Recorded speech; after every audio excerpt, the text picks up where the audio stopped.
Grabe ang EDSI naka-couple bags. At Kalingap Edo may kondisyon kay VNC. Magandang araw sa inyong lahat mga Kalingap, sanay hindi nyo po makalimutan na mag-like sa video na ito. At paunawa tapusin muna ang kabuuhan ng video na ito mga Kalingap at para malaman ang nilalaman nito. At maraming salamat po mga Kalingap sa pagpatuloy na pagsuporta lalo na kay Kuya Val Santos Matubang at Kalingap Rab. EDSI spotted sa Mactan Airport naka-couple bags. At Kalingap Edo may isang kondisyon para kay VNC. Pero bago yun mga Kalingap ay atin munang pag-usapan mga Kalingap ang patungkol sa dalawang tambalan ng EDSI mga Kalingap.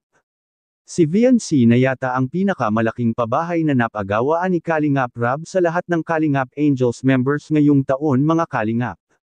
Dahil hindi lang ito ground floor kundi may ikalawang palapag pa ito mga Kalingap.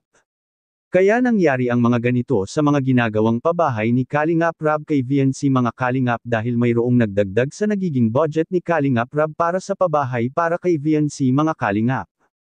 At hindi rin basta-basta ang mga sponsors ni VNC ngayon dahil mayroon rin siyang sponsors na isang lalaki na isang engineer at doon nagtatrabaho sa ibang bansa mga Kalingap. Maswerte si VNC dahil sa lahat ng member ng Kalingap Angels ay sa kanya ipinagkaloob ang tulong ng isang sponsors na isang engineer sa ibang bansa mga Kalingap. Kaya excited na ang ilang nag-sponsors rin kay VNC na matatapos ang pabahay para kina VNC dahil sa pupununin rin nila ito ng kagamitan mga Kalingap kung matatapos na ito. Samantala ang EDSI na yata ang pinakamatagal na love team ni Kalingap Edo ngayon mga Kalingap. At sa tinagal-tagal sa dalawa ay nahuhulog na ang loob ni Kalingap Edo mga Kalingap kay VNC. Mas bagay rin naman si VNC at Kalingap Edo mga Kalingap dahil pareho naman ang dalawa na walang mga girlfriend at boyfriend ngayon mga Kalingap. At nakakasiguro pa tayo na nasa mabuting mga kamay si VNC dahil sa napakabait na tao ni Kalingap Edo para kay VNC.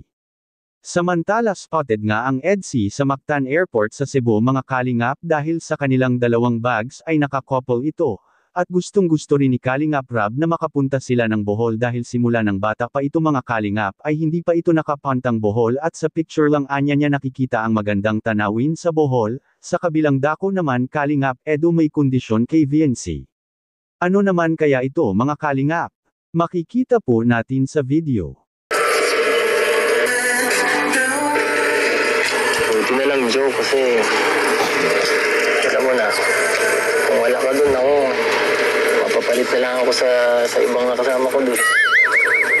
Ayokong pumunta dun dahil siguro di ko rin may enjoy. Siyempre wala ako. Hindi pa ako naniniwala. Naniniwala sa akin. Baka pa ako nagluloko dito. Gansi. Ang ganda-ganda po dito. Anong ganda ng lugar